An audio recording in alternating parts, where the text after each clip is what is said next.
So, what's up mga kamital? May untas tanan, anya ta karon sa Munong. Paingon ta sa Tampakan. So, gikan ko sa binabistaan na nito mga kamital. Yung untas Tampakan, na time check na pala. 12:30. Atong gipalitan atong kauban dito nagpaabot na wala nakaon kay wala daw siya nakabaon. So, palitan ako ni siya fried chicken o pansit o napigod kanon na apil. So, niya na karon sa Tampakan mga kapital sa among side. Iniklik ko ana, na lang among side. Street lang di ako dalong. So, presahon na nato ni siya panood to kaya ba igutom na ganyan atong kaubang dali ba? Nagpaabot kasi nakatulog na bay hulat.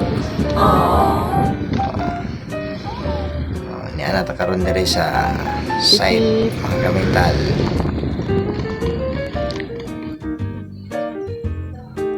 Dari lang tahonong kay para di ma-open.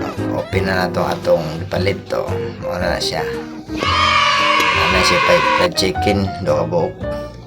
O isa ka pansit o na pa inubaran po do kanon ana mga kamital. To ara akong kauban dito tulog pa o. Ay sam.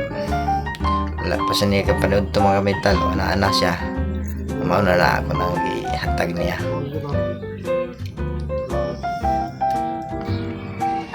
After na naman kami talo, naapigod nag sub-sub sa akong dala oh.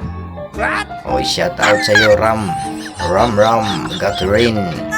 May nag-break sa fried chicken ko sa. Baboy mo may ihid gid na isa. Unta mabusog mo sa akong dala. Sa